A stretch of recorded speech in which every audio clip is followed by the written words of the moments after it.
오늘 우리에게 주시는 하나님의 말씀은 시편 50편 14절에서 15절 말씀입니다.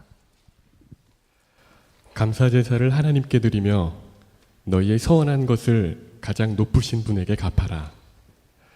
그리고 재난의 날에 나를 불러라. 내가 너를 구하여 줄 것이요 너는 나에게 영광을 돌리게 될 것이다. 오늘 추수감사주일입니다. 여러분의 마음에 감사가 넘칩니까? 지금 우리 형편이 사실 감사주일 지키기에는 너무 안 좋은 그런 때 있습니다. 나라가 이렇게 참 어려운 때 감사주일이 정말 안 어울리는 절기가 되어버렸어요. 해마다 추수감사주일을 늘 지켜왔지만 올해처럼 이 상황과 우리 감사주일이 잘 안 맞았던 때가 또 없었던 것 같습니다. 그래서 오늘 특별히 여러분에게 성경에 나오는 말씀 중에 이 시편 50편 말씀으로 감사주일 설교를 하려고 합니다. 왜냐하면 우리가 하나님께 드리는 감사가 잘못하면 내 형편이 좋아서 또 뭔가 하나님이 주신 것이 있어서 감사드리는 것이라고 오해하기가 쉽기 때문입니다. 나 자연스럽게 그렇게 생각하지요. 네, 뭐가 주신 게 있으니까 한 해 동안 하나님이 나에게 뭔가 베풀어 준 게 있어서 그래서 감사를 느끼고 하나님께 감사합니다. 보통은 그렇게 하는 거죠. 그런데 사실은 엄격히 말하면 하나님께 드리는 감사는 그런 감사가 아닙니다. 형편과 처지는 아무 상관이 없어요. 풍년일 때도 흉년일 때도 성경은 늘 감사주의를 지키게 하셨어요. 올해가 세상 지금까지 살아온 유례 없이 좋았던 해든 올해처럼 지금 나라나 모든 형편이 최악의 경우든 추수감사주일은 항상 지키게 되어 있어요. 내년도 11월 셋째 주일도 추수감사주일이에요. 정해져 있어요. 그 말은 무슨 뜻이냐면 형편과 사정과 상관없이 하나님은 우리가 감사주일을 지키기를 원하신다는 겁니다. 이유는 우리가 감사의 존재가 되어버렸기 때문에 우리 존재 자체가. 그래서 형편이 좋아도 형편이 어려워도 우리는 1년이 지났어요. 하나님 앞에 감사드립니다. 우리 자신이 감사드리는 존재가 되어버렸기 때문에. 이 감사드리는 존재가 되었다는 뜻이 뭐냐면 우리가 예수 그리스도와 연합한 자가 된 겁니다. 우리의 이 옛사람은 십자가에서 주님과 함께 죽고 부활의 생명이신 예수님의 부활의 생명으로 살게 됐어요. 이것 자체가 모든 것이 감사하게 된 겁니다. 내 형편이 어떠하든지 나는 이제는 감사밖에 없어요. 너무나 귀한 감사의 사건이 내게 일어난 겁니다. 여러분, 우리가 하나님 앞에 나가서 감사드릴 때 꼭 명심해야 될 성경 구절이 에베소서 5장 20절이에요.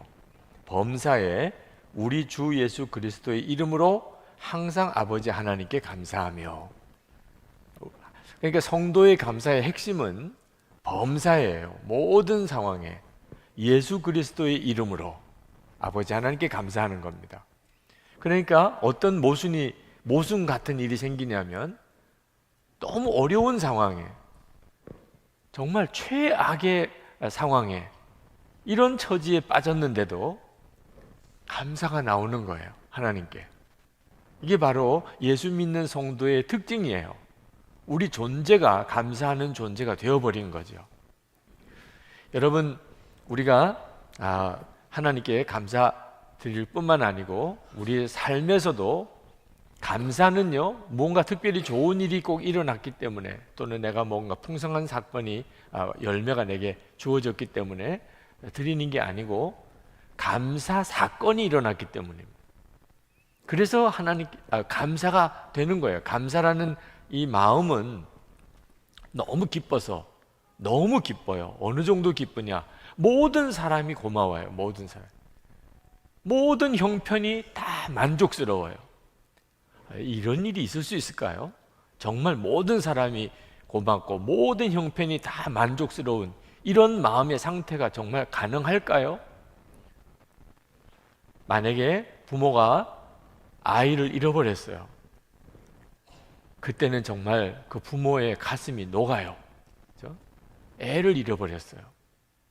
그런데 그 아이를 어디서 찾았어요. 그 순간에 그 부모의 마음은 어떨까요? 형편 달라진 거 없어요. 오히려 아이 잃어버렸기 때문에 그동안에 고생도 많았고 그것 때문에 뭐 재정도 어려워졌고, 그런데 아이를 찾는 순간에 그 부모는요 그냥 모든 사람에게 감사합니다. 감사합니다. 눈물 철철 흘리면서 감사합니다. 모든 형편이 다 만족스러워요. 그 애 하나 찾은 것 때문에. 그전에는 뭐 불평도 하고 그전에는 만족스럽지도 않고 이런 게 다 없어져 버렸어요. 이게 바로 감사의 사건이 내게 일어난 거죠. 여러분, 죽을 수밖에 없는 이런 병을 내가 앓고 있는데 이게 고쳐졌어요. 병원에 갔더니 완쾌래요. 그 순간에 모든 사람에게, 의사에게, 간호사에게, 뭐 복도에 있는 사람에게, 모르는 사람에게조차 감사합니다. 정말 모든 사람에게 고마워요. 기도해 준 사람에게, 기도 안 해준 사람에게조차. 내가 죽는 줄 알았어요. 그런데 살아났어요. 사랑하던 사람이 정말 사랑했는데 나를 떠났어요. 그런데 그 사람이 다시 나에게 돌아왔어요. 지금 그런 상상하는 분이 있죠? 네. 그게 실제로 일어났어요. 그때부터 모든 게 감사. 네. 갑자기 세상이 완전히 달라져 버렸어요. 모든 사람이 다 고마워요. 모든 상황이 다 너무 만족스러워. 내가 사랑했던 그 사람이 나를 떠난 줄 알았는데 그 사람이 다시 내게 돌아왔어요. 이런 일을 감사의 사건이라고 하는 거죠. 그러니까 우리는 기본적으로 어떤 형편에서도 감사할 수 있는 사람이 사실 우리예요. 근데 그 감사의 사건이 눈이 안 열렸기 때문에 불평하고 원망하고 미워하고 뭐 이렇게 사는 거죠. 감사의 사건이 내 속에서 일어나는 일이 열쇠예요. 우리나라에 일제시대 때 해방의 소식이 들려왔을 때, 그때 어떻게 우리 국민 전부가 다 만족스럽고 좋은 형편에 살았겠어요. 그런데도 일본이 망하고 우리나라가 이제는 해방됐다는 소식이 들렸을 때 온 국민이 만세! 만세! 그 사람의 지금 처지가 형편이 다 다르고 힘들고 어려운 처지에 있어도 일본이 망하고 우리나라가 이제는 해방됐다. 그냥 펄쩍펄쩍 뛰면서 춤을 추면서 옆에 있는 사람 얼싸안고, 이게 바로 감사의 사건이 우리 속에 일어난 거죠. 여러분, 우리가 어떤 사람이냐면 바로 이 감사의 사건이 우리 속에 일어난 사람이에요. 예수 믿는 사람, 감사의 존재가 됐다는 말은 우리 속에 바로 그 사건이 일어난 거예요. 예수님을 영접하는 순간에 예수님과 함께 내 옛사람이 죽고 부활의 생명으로 살게 된 완전히 거듭난 사람이 됐다는 이 사건이 바로 나로 하여금 모든 상황에서 감사하게 만든 것.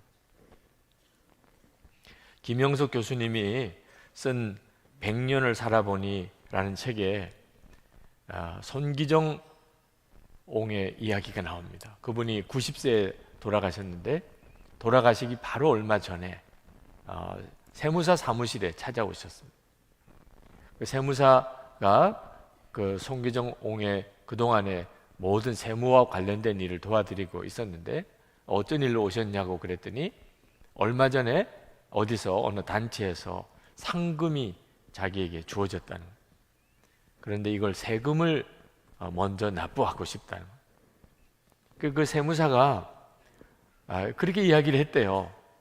이제 연세가 90에 가까우신 분이고 무슨 정기적인 수입이 있으신 분도 아닌데 그 뭐 상금을 조금 받은 거 가지고 세금까지 뭘 내시나, 신고 안 하셔도 됩니다. 그랬더니 이분이 굉장히 언짢은 듯하게, 아니 내가 그동안 국가로부터 얼마나 혜택을 많이 받고 살았는데 나도 국가를 위해서 무언가를 좀 할 수 있어야지. 그런데 이 상금이 생겨서 세금을 내고 싶다. 이게 내 마지막 국가를 위해서 섬길 수 있는 일일지도 모르는데 세금을 좀 내가 낼 수 있게 해달라고. 그래서 세무사가 그러시냐고. 그래서 이제 세금 계산을 해드렸는데 너무 실망하는 거예요. 너무 액수가 작다는 거죠. 아니 이것밖에 안 내도 되냐? 이거 뭐 도대체 내나 마나지. 조금 더 낼 수 없냐? 그래서 세무사가 조금 더 내는 방법을 막 찾아가지고 그래서 계산을 좀 액수를 많이 해서 그제서야 마음이 흡족해서 그러면 그렇게 세금을 내달라고 그렇게 부탁을 하시고 가시는데 엘리베이터까지 배웅해 드리고 그러면서 그 세무사가 이런 고백을 글 속에서 김영석 교수에게 이렇게 고백을 했답니다. 나라가 없을 때를 살아본 분들은 나라를 생각하는 마음이 다르다는 것을 알았습니다. 나는 한 번도 대한민국의 혜택을 받고 있다는 생각을 해본 적이 없었는데 말입니다. 송기정홍 우리가 다 알다시피 나라 없는 서름을 톡톡히 당한 분이잖아요. 그렇기 때문에 그분에게 있어서는 나라는 너무나 특별한 거예요. 나라가 있다. 그래서 그분은 어떻게 해서든지 나라를 위해서 무언가 하고 싶어. 세금이라도 내고 싶어. 나라를 잃어버렸기 때문에 나라를 되찾은 그 감사, 그분에게 있어서는 특별한 거였죠. 요즘과 같은 시국의 때에 그 글이 참 생소하게 그렇게 느껴지더라고요. 지금 우리나라의 여러 형편을 생각하면 나라에 대한 고마움 그런 게 느껴져요. 우리나라는 왜 이렇지? 이런 생각만 드는 거죠. 여러분들의 심정도 아마 다르지 않을 것 같아요. 아니 도대체 우리나라는 왜 이런 거야? 도대체 대통령은 왜 이런 거야? 그런 마음의 심정으로 나라를 보면서 정말 마음이 속상하고 무너질 때 생각해 봐야 돼요. 그럼에도 불구하고 나라가 있음으로 인해서 너무나 감사하는 사람도 있다는 점. 그건 그 속에 감사의 사건이 다르기 때문에. 저는 헬조선이라는 말 참 두렵게 생각합니다. 지옥 같은 대한민국이란 뜻이죠.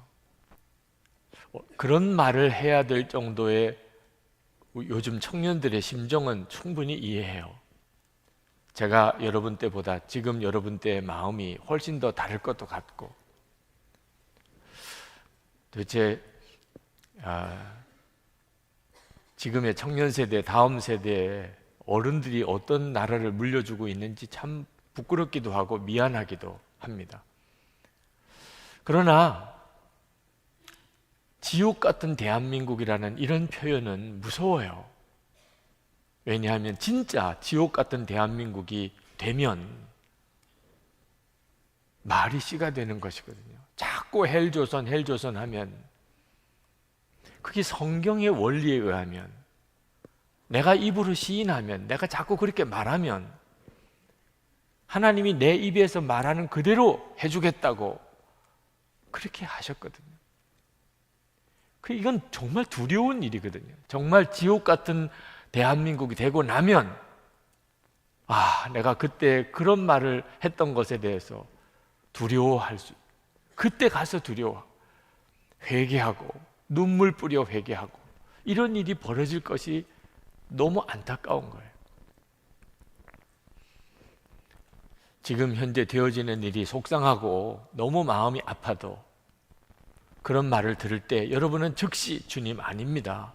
나는 이 나라에 대해서 감사합니다. 나는 이 나라에 대해서 소망을 갖습니다. 하나님, 저는 이 나라가 하나님의 나라인 것을 믿습니다. 이렇게 여러분들도 영적인 대적하는 말을 해줄 필요가 있어요. 그런 말, 나라를 저주하는 말이 우리 국민 전체의 뜻이라고 하면 안 된다는 거죠. 사는 것이 지옥 같다. 차라리 죽는 게 낫겠다.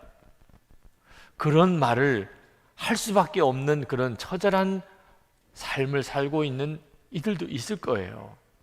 그러나 진짜 지옥에 가보면 지금 사는 것은 정말 천국이에요. 사는 것이 지옥 같다. 지옥을 몰라서 하는 얘기. 내가 일하는 것, 내가 공부한다는 것, 가족이 그냥 존재한다는 것, 그것만 가지고도 눈물 나게 감사할 일일 수 있어요. 내가 아직 내 속에 감사의 사건이 일어나지 않았기 때문에 내가 그렇게 볼고 그렇게 말하는 것뿐이에요. 여러분, 예수를 믿으면 사람이 완전히 달라지는 것 중에 하나가 이 감사의 사건, 환경과 여건, 조건을 완전히 다 뛰어넘는 감사의 조건이 생긴 사람입니다. 어떤 처지에서도 그는 감사합니다. 이렇게 된 사람이 바로 예수를 믿는 사람이에요. 오늘 본문은 환난 당한 자에게 하나님께 기도하라고 하는 강력한 권면의 말씀입니다. 환난 당한 자에게 주신 말씀이에요. 감사로 하나님께 제사를 드리며 지존하신 이에게 내 서원을 갚으며 환난 날에 나를 부르라. 내가 너를 건지리니 내가 나를 영화롭게 하리로다. 환난 날에 나를 부르라. 하나님이 환난 당한 자에게, 환난 당한 하나님의 백성에게 하나님께서 말씀하셨어요. 너 환난 당했을 때 나를 부르라. 그런데 먼저 하신 이야기가 있어요.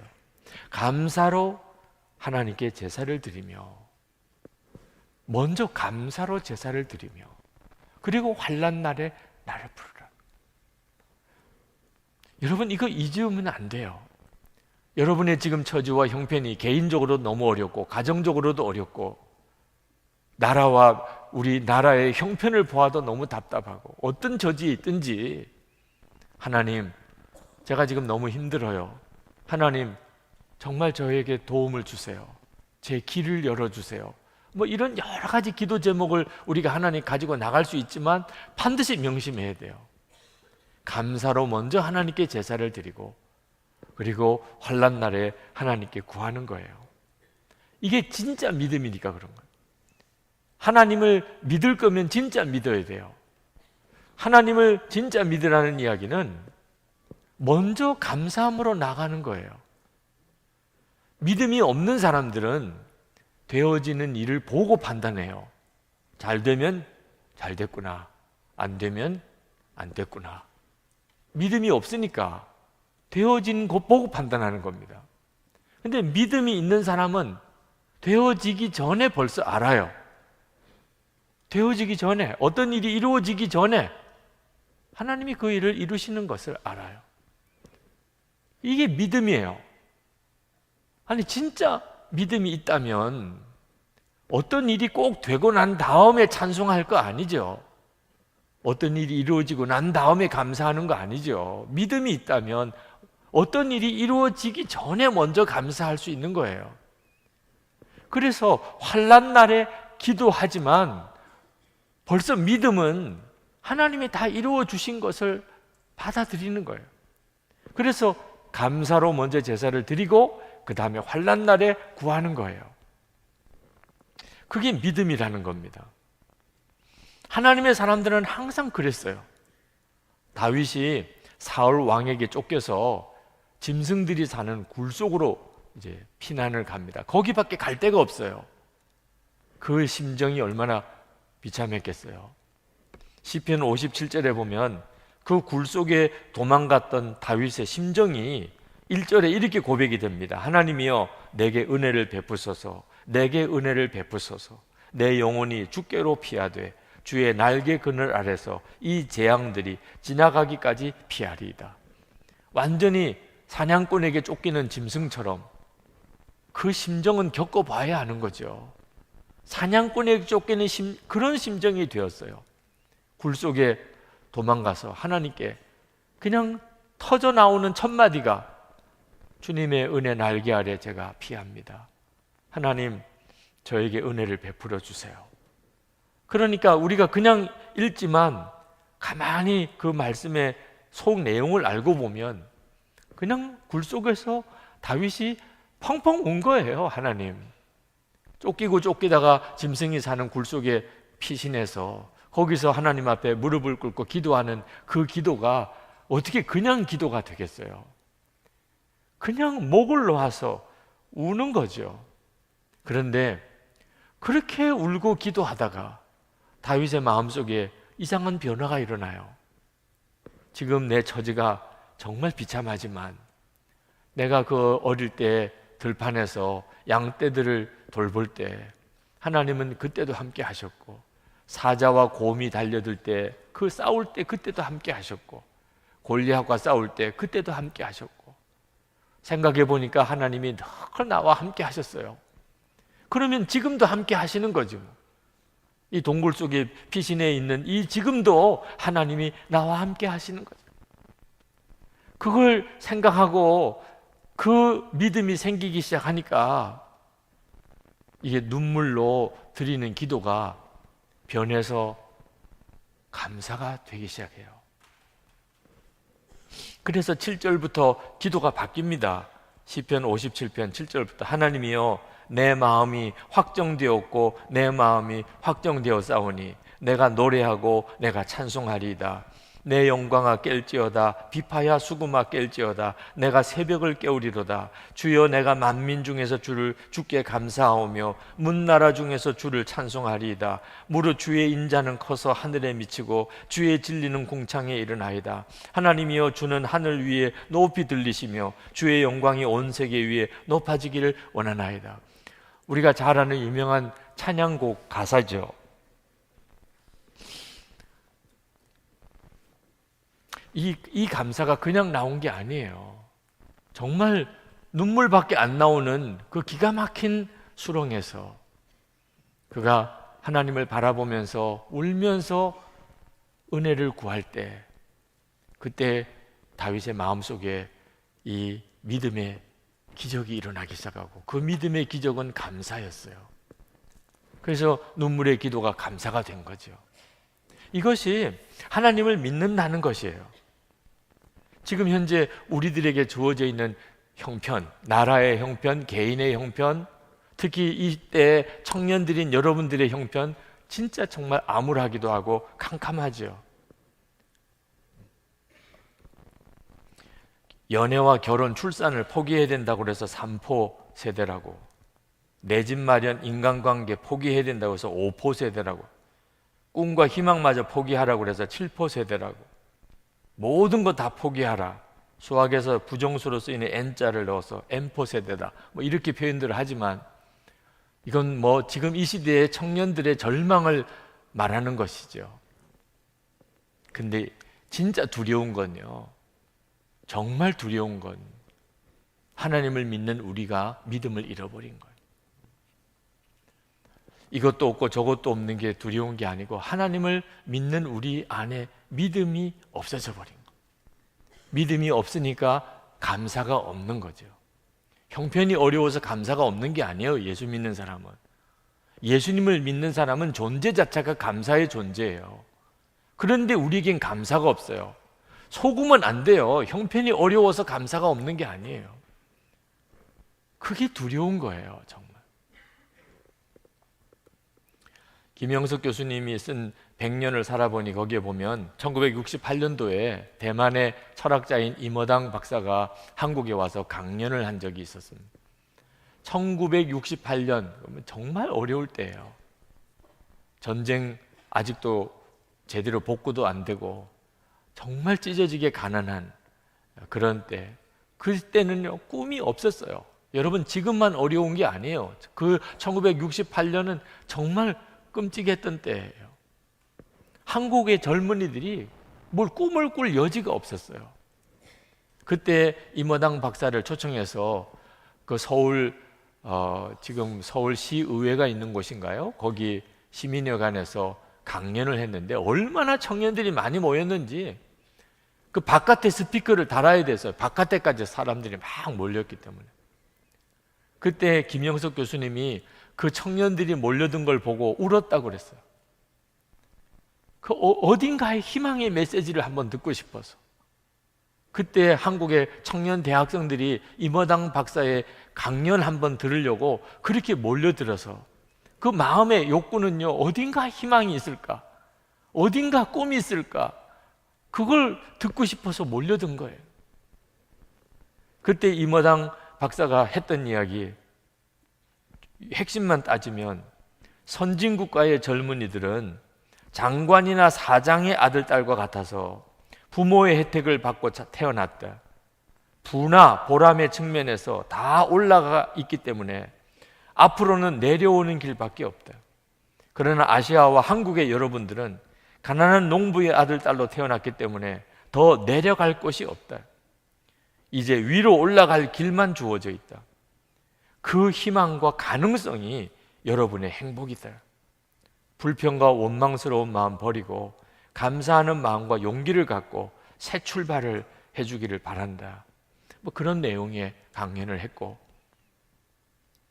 예수를 믿는 우리들의 입장에서 들으면 정말 너무 싱거운 이야기죠. 그렇죠?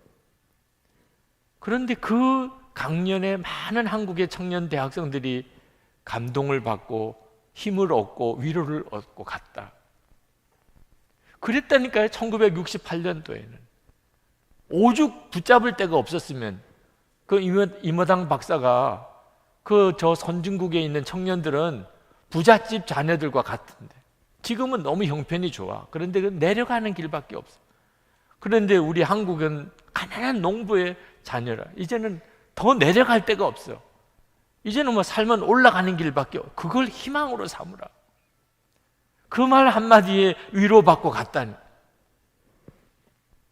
지금 예수님을 믿는 우리 입장에서 보면 그건 위로가 될 정도도 아닌데도 그런 말 한마디에 뭔가 의지해 보려고 하는 그때 당시에 그 청년들, 우리들의 선배들이죠. 저보다도 나이가 많은 분들입니다. 그런 거 생각하면 여러분, 지금 예수님이 우리 마음에 와 계신 것을 진짜 믿고 사는 우리들에게, 예수님이 내 안에 계시잖아요. 정말 그걸 정말 알잖아요. 하나님이 내 안에 와 계시잖아요. 내가 비록 지금 형편없는 처지에 있고 정말 내 환경은 너무 보잘것없고 참 희망이 없어 보일 이런 사정인 것 같아도 하나님이 내 안에 계시잖아요. 나는 질그릇 같아도 보배이신 주님이 내 안에 계시잖아요. 그러니까 예수님이 믿어지고 하나님을 아버지라고 부르고, 무슨 뭐 은밀한 죄를 지으면 마음이 괴롭고 하나님의 일을 하고 싶은 소원이 생기고, 이게 보통 일이 아니잖아요. 하나님 감사합니다. 희망은 하나님에게, 내 안에 계신 주님께 있거든요. 여러분이 정말 그 눈이 뜨여야 합니다. 로마서 1장 17절에 오직 의인은 믿음으로 말미암아 산다, 그렇게 말했어요. 그 자체가 잘 안 믿어질 수도 있지만 말씀 그 자체를 보세요. 우리가 사는 것은 실력으로 사는 것도 아니고, 부모가 부유해서 잘 사는 것도 아니고, 능력이 뛰어나서 잘 사는 것도 아니고, 인물이 좋아서 잘 사는 것도 아니고, 믿음으로 산다. 이게 사실이라면, 이게 하나님의 말씀이라면 나도 희망이 있잖아요. 믿음이 있으니까.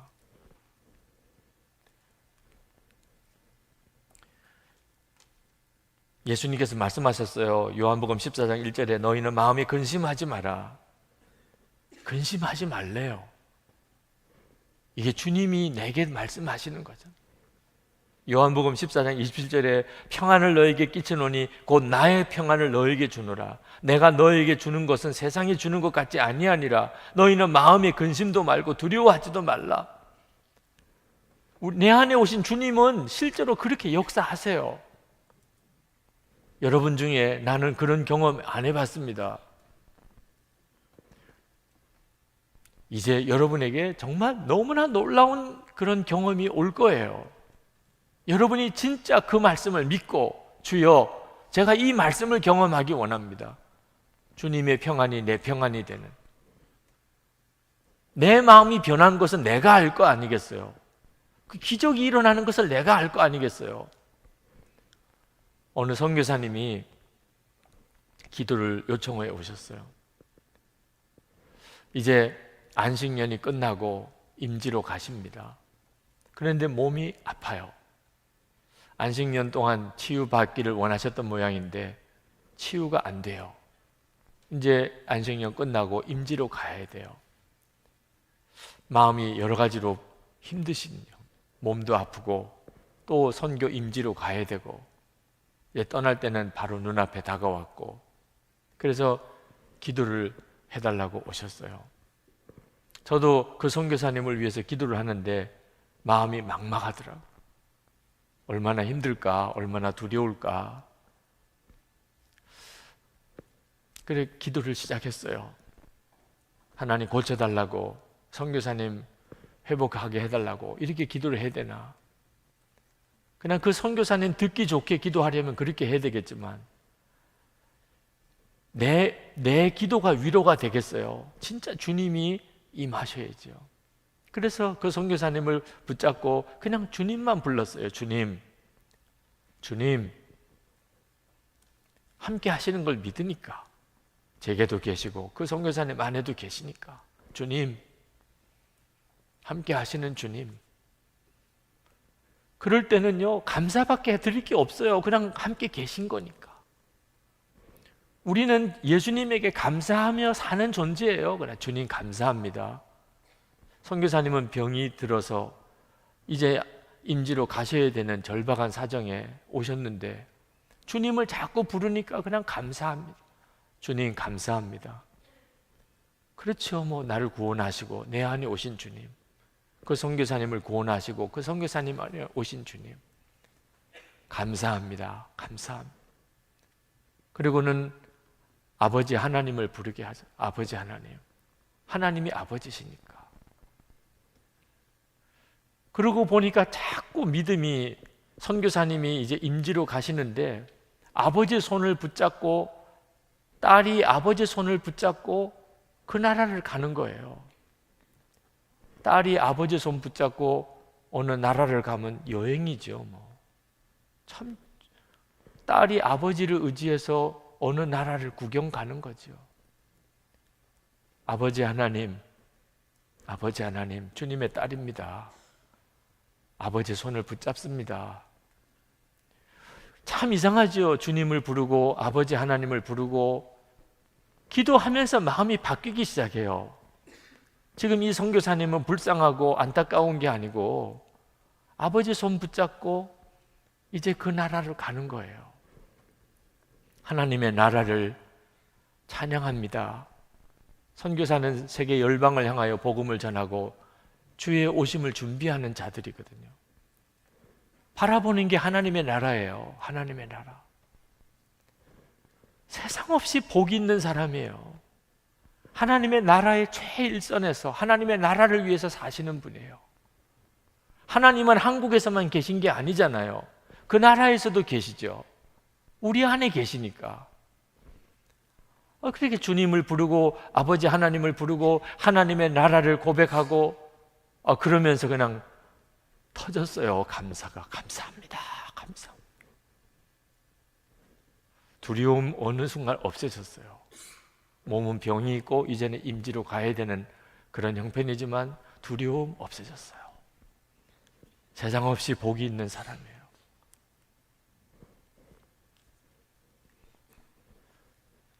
우리 주님은 살아계신 주님이시고 우리는 감사의 존재가 되어버렸어요. 존재 자체가. 어떤 형편에서도 주님과 동행하는 사람에겐 환경과 여건이 우리를 무너뜨릴 수가 없어요. 일제시대 때 나라를 잃고 우리나라 청년 대학생들, 우리들의 선배들이죠. 무슨 꿈이 있었고 낙이 있었겠어요. 술집에 모여서 술을 마시고 그리고 노래를 부르는데 참 염세적인 노래밖에 안 나오는, 그래도 제목은 희망가예요. 희망가. 이풍진 세상을 만났으니 너의 희망이 무엇이냐, 부귀와 영화를 누렸으니 이 안이 족할까. 대학생들이 부른 노래입니다. 낙이 없어요. 나라를 잃어버렸는데. 그걸 보고 남궁옥 선생이 가슴이 터졌어요. 나라 잃은 게 문제가 아니에요. 이 땅의 젊은이들의 마음속에 꿈이 잃어버려진 게 문제. 그건 완전히 끝났어요. 이 나라를 회복할 방법이 없어요. 국민들의 마음도 아니고 젊은이들, 청년, 대학생들의 마음에 나라를 향한 꿈이 없어졌어요. 그건 소망이 끊긴 거예요. 그게 너무 속이 터졌어요. 그래서 남궁옥 선생이 시작한 게 무궁화 심기 운동입니다. 우리나라의 꽃 무궁화를 심자, 무궁화를 심자. 그리고 그분이 찬송가를 작사했습니다. 삼천리반도 금수강산. 우리 찬송가 580장에 나오는 겁니다. 삼천리반도 금수강산, 하나님 주신 동산. 삼천리반도 금수강산, 하나님 주신 동산. 이 동산에 할 일 많아 사방의 일꾼을 부르네. 곧 이날에 일 가려고 그 누가 대답을 할까. 일하러 가세, 일하러 가. 삼천리 강산 위에 하나님 명령 받았으니 반도 강산에 일하러 가세. 교회마다 이 찬송을 불렀어요. 찬송을 부르면 마음이 달라져요. 우리나라 소망이 있어요. 하나님이 주신 나라예요. 갑자기 이 찬송은 내 마음속에 나라에 대한 희망을 일으켜요. 감사를 일으켜요. 이 귀한 땅을 주신 하나님께. 그래서 찬송을 부르게 된 거예요. 나중에 일제가 이 찬송을 금지곡으로 정했지요. 왜? 얼마나 무서운 영향력이 있다는 걸 그들이 알았기 때문에. 그러나 이 찬송을 부르면서 낙심을 이기고 그리고 희망을 가지게 된 거죠. 지금이야말로 우리에게 이게 필요하니까 하나님이 지금 이때에 감사주의를 주신 거예요. 얼마나 기가 막힌 타이밍인가. 그렇지 않으면 우리는 계속 마음이 그냥 무너지고 또 무너지고 진짜 이 지옥 같은 나라다 이런 생각만 그냥 꿀뚝같이 오고 듣고 또 듣다 보면 진짜 입에서 저주 같은 이야기가 나와. 하나님이 이때 감사주의를 주신 거예요. 감사하라, 감사하라, 감사하라.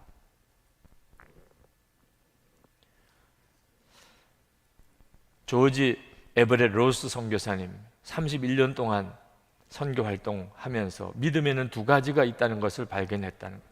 뭐뭐이라면 이라는 믿음과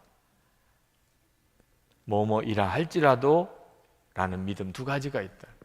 뭐뭐이라면 이라는 믿음은 모든 일이 잘 되고 내가 원하는 대로 되고 내가 성공하고 그러면 하나님을 믿고 내가 교회 봉사도 하고 내가 헌금도 하고 하겠다. 뭐뭐이라 할지라도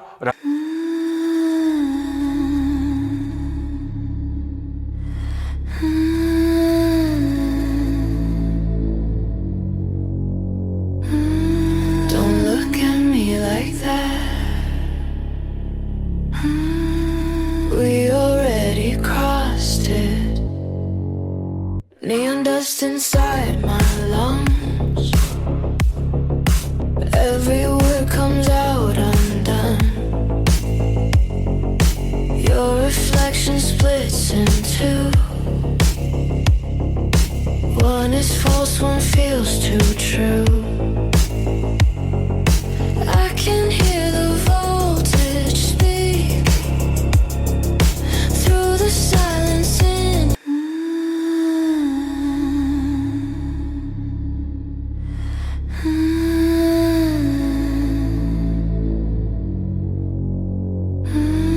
Don't look at me like that. We already crossed it. Neon dust inside my lungs. Every word comes out undone. Your reflection splits in two. One is false, one feels too true. I can hear the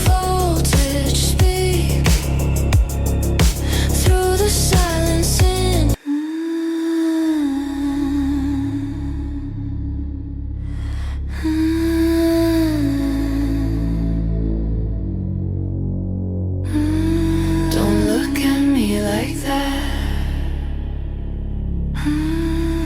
We already crossed it. Neon dust inside my lungs. Every word comes out undone. Your reflection splits in two. One is false, one feels too true. I can hear the voltage speak through the silence in.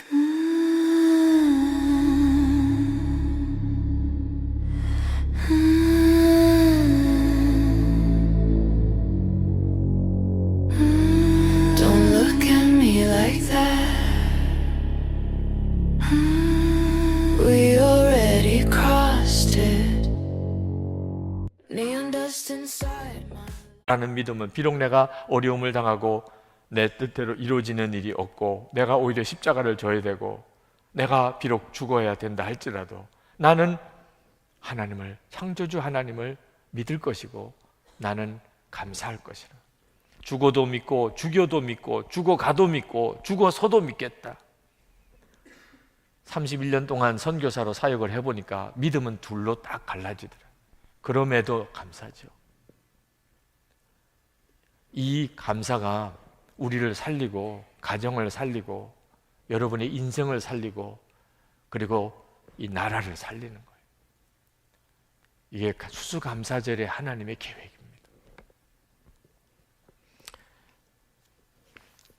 오늘 여러분에게 한 사람의 간증자를 소개합니다. 배미나 자매 나오셔서 간증해 주시겠어요? 네. 하나님의 자녀들, 감사의 존재가 된 하나님의 자녀들의 감사의 간증을 부탁합니다.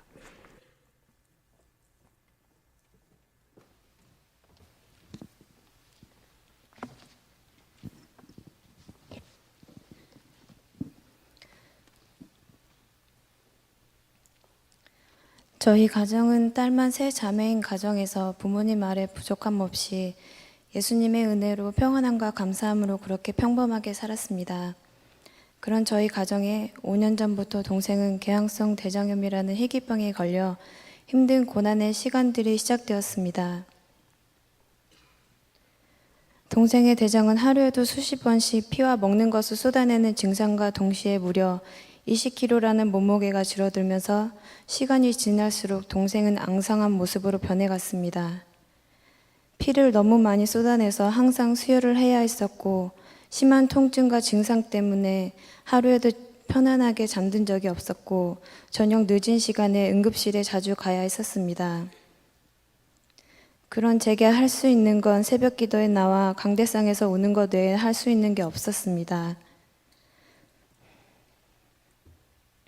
하나님께 동생을 치유해달라고 또한 우리 가정을 긍휼히 여겨달라고 기도하면서도 가끔씩 하나님께 원망과 미움과 동시에 하나님 외에 다른 것을 찾아다니는 저의 모습을 봤고 믿음이 나름 괜찮은 사람인 줄 알았던 교만한 제게 가정의 고난을 통해 제가 얼마나 믿음이 지극히 작은 자고 하나님 외에 다른 것을 의지하려고 하는 사람인지 볼 수 있었습니다. 그런 동생을 위해 기도하는 날들이 길고 길어지면서 저 또한 육체적으로 지치며 동생의 증상은 나날이 심해지고 보이지 않는 하나님을 붙잡는 것은 곧 연기를 손으로 만지는 마음이었습니다. 그럼에도 불구하고 하나님께 무릎 꿇으며 하나님의 은혜만을 구할 수밖에 없었습니다. 고통 속에 하루하루를 보내는 동생의 모습을 볼 때마다 교회에 가서 올 수밖에 없었고 햇빛에 비치는 먼지를 볼 땐 정말 먼지가 되어 이 세상에서 사라지고 싶었습니다. 마음이 너무 슬펐던 저희 가정에 하나님의 다른 이들의 손길과 섬김을 통해 하나님이 우리 가정과 함께 있음을 늘 보여주셨고 여러 상황을 통해 알게 하셔서 우리 가정의 슬픔을 잠잠케 하셨고 그런 저희 가정에 하나님은 위로를 주셨고 감사함으로 반응하게 하셨습니다. 그렇지만 동생은 결국 약으로도 무엇으로도 치유가 되지 않아 대장과 직장을 모두 드러내는 큰 수술을 해야 했고 장장 10시간이나 해야 되는 수술을 이번 년만 해도 4번이나 했습니다. 조금 한숨을 돌리려고 했지만 의사의 오진으로 수술을 불가피하게 또 하게 되는 일들이 되면서 정말 한순간도 주님을 바라보지 않으면 살 수 없을 정도로 힘들었습니다. 그럼에도 우리가 할 수 있는 건 정말 아무것도 없었고 모든 상황과 여건을 주님께 의탁하며 오로지 기도할 수밖에 없었습니다. 수술장에 들어가는 동생의 모습을 보며 내 동생이 아닌 주님의 자녀라고 생각하며 마음을 달래며 수술 후에 한 곱이 한 곱이 넘어가며 마음 졸였던 때가 많으면서 주님이 허락하신 상황에 흘러가며 주님께 맡겨드리는 방법밖에 없었습니다. 지금도 동생은 내년에 큰 수술을 계획 중에 있으며 동생의 상태는 복잡하고 어려운 상황에 있습니다. 최악의 상황도 고려를 해봐야지만 저희 가정은 병원에서 하는 말은 개의치 않습니다. 왜냐하면 동생의 치유의 문제는 이미 의사의 손을 떠나 하나님의 손에 해결받아야 되는 문제인 것을 알기에 기대가 되기 때문입니다. 하나님은 저희 가정에 이런 상황 가운데 이해할 수 없는 기쁨과 평안함을 주십니다. 또한 부족한 저희 가정의 고난을 통해 작은 거에 감사함을 배웠고 아픔을 통해 예전에는 쉽게 생각한 다른 이들의 아픔들 또한 같이 눈물로 간구하는 그런 은혜를 누리게 해주셨습니다. 또한 다른 이들의 판단하기보단 그 사람의 형편과 상을 보게 하시고 오히려 이해하게 하셨고 사랑하게 하셨습니다. 지금은 하나님의 선하신 뜻을 다 알 순 없지만 그럼에도 불구하고 우리 가정에게 불기둥과 구름기둥으로 항상 인도해 주신 주님께 감사와 영광을 올려드립니다.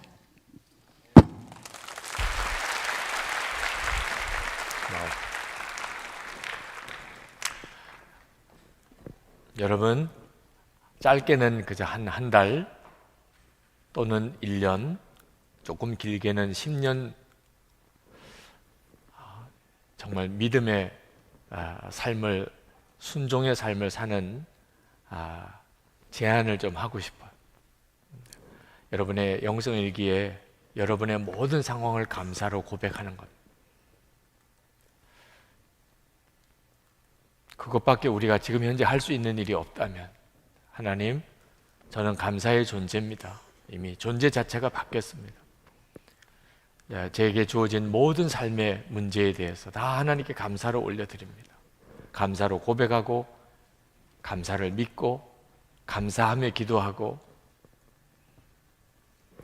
일기로 쓰자고 하는 내용은 그게 증거로 남으니까, 그죠? 증거로 남으니까. 그냥 하나님 앞에 울면서 그냥 부르짖는 것으로 하면 무슨 기도를 어떻게 했는지 누가 알아요? 감사 일기를, 감사 기도를 일기로 써보는 것. 한 달, 마음이 도무지 조급한 분은 한 달만. 그러나 10년, 적어도 10년을 여러분에게 도전하고 싶어요. 10년쯤 지나면 여러분의 인생에 어떤 의미 있는 변화가 있지 않겠어요? 여러분이 여기에서 그 간증자로 설 수 있게 되기를 바랍니다. 내가 말씀 그대로 감사로 하나님께 제사를 드리고 환난 날에 내가 하나님께 기도했었더니 주님께서 나에게 이렇게 역사하셨습니다. 우리의 지금의 상황이 쉽지 않고 여러분의 개인 상황도 다 만만치 않겠지만 우리는 믿는 것은 하나님이고 말씀입니다. 오늘 우리 추수감사 주일에 기도할 때 여러분 안에 하나님, 제가 하나님을 믿는 그 믿음으로 주님, 제가 모든 일에 감사함으로 나아가겠습니다. 모든 일에 예수 그리스도로 하나님께 감사하라. 주님, 제가 그렇게 하겠습니다. 우리 시간 같이 다 통성으로 기도하겠습니다. 기도하십시다.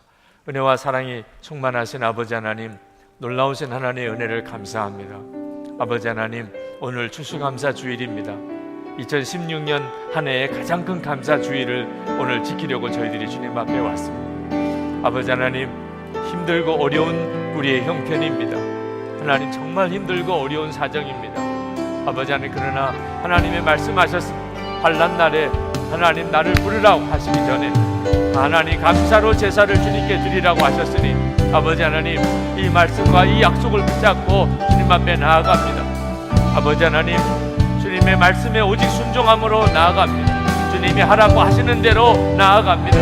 하나님 우리 안에 이루신 하나님의 놀라운 기적, 하나님 나의 옛사람이 죽고 예수님의 생명으로 살게 하신 이 놀라운 기적, 우리 안에 주님이 오셔서 우리의 삶이 되어주시고 생명이 되시고 왕이 되신 주님 앞에 하나님 우리가 정말 어린 아이같이 하나님 믿고 하나님 전적으로 의지하고 하나님 나아갑니다. 아버지 하나님 오늘도 하나님 이 청년들 가운데 또 젊은이 교회 안에 하나님 진정한 감사의 기적이 일어나게 해주시기를 원합니다. 진정한 감사의 순종이 있기를 원합니다. 하나님 우리 자신을 위해 감사하고 가족을 위해 감사하고 하나님이 나라와 민족을 위해 감사하고 한국 교회를 위해 감사함으로 하나님 앞에 고백하며 나가게 하시기를 원합니다. 아버지 하나님 역사해 주셔서 오늘도 주여 충만해 주셔서 주의 손으로 다스려 주셔서 하나님 놀라운 은혜로 함께 주시기를 원합니다. 아버지 하나님 2016년 추수감사 주일 젊은이 교회 추수감사 주일에 하나님 저희들이 하나님 앞에 감사 주일을 지키려고 이렇게 모인 자리에서 말씀을 받았습니다. 환난 날에 나를 부르라 하시기 전에 감사로 하나님께 제사를 드리고 환난 날에 나를 부르라 주님 말씀하신 말씀을 붙잡습니다. 하나님 우리가 너무 어렵습니다. 주님 개인 사정도 가정도 교회도 이 나라도 어디서나 어느 구석에나 다 어렵습니다. 그러나 하나님 감사함으로 주님 앞에 나아가겠습니다. 어린애처럼 정말 단순하게 말씀을 붙잡고 갑니다. 매일매일 모든 우리의 상황과 어려움을 감사로 하나님께 고백하고 그리고 기도하겠습니다. 기록해 보겠습니다. 하나님 정말 기록해 보겠습니다. 누구도 다 볼 수 있는 확실한 증거를 갖겠습니다. 청년들 안에 이 믿음의 순종을 주셔서 정말 하나님을 믿고 나가게 해주셔서 저들의 인생에 가장 중요한 때에 하나님 이 10년 우리에게 확실한 증거를 주셔서 날마다 힘을 주시고 매 한 달 한 달 힘을 주셔서 하나님 저희도 살고 우리 가족도 살고 한국 교회도 살고 이 민족이 살기를 원합니다. 오늘 드려진 이 헌금이 어려운 이들을 위해서 기쁨이 되어지기를 원합니다. 그래서 우리의 감사가 또 복이 되기를 원합니다. 청년들이 어려운 재정 형편 가운데도 믿음으로 심고 온전한 11조를 드리고 하나님 앞에 온전한 감사의 예물을 드리는 청년들의 믿음의 실험을 받아주소서. 이 세상을 바꿀 수 있는 그런 믿음의 용사들이 다 되게 해 주옵소서. 나라를 주께 부탁합니다. 하나님 모든 죄는 드러나게 하시고 대통령에게 분명한 결단을 하게 하시고 마지막 나라를 위해 결단할 수 있게 해주시고 이 나라가 모든 국민이 마음에 기쁨이 충만한 나라가 되도록 주님 속히 모든 일이 정상화되게 해 주옵소서. 민족의 통일을 준비시키시고 계신 것을 믿습니다. 남쪽도 정결하게 하시고 북쪽도 정결하게 하시고 하나님 진정으로 민족의 통일을 위해 만나게 하시고 서로 협의하고 한반도의 십자가의 영광이 드러나는 역사 주소서. 북한에 억류된 목사님과 선교사님 하루의 동포들을 불쌍히 여겨주소서. 속히 풀어주소서. 열방에 나가 있는 선교사님들 독수리 날개치며 올라간 같은 힘을 주소서. 주 예수 그리스도 이름으로 간절히 기도합나이다. 아멘.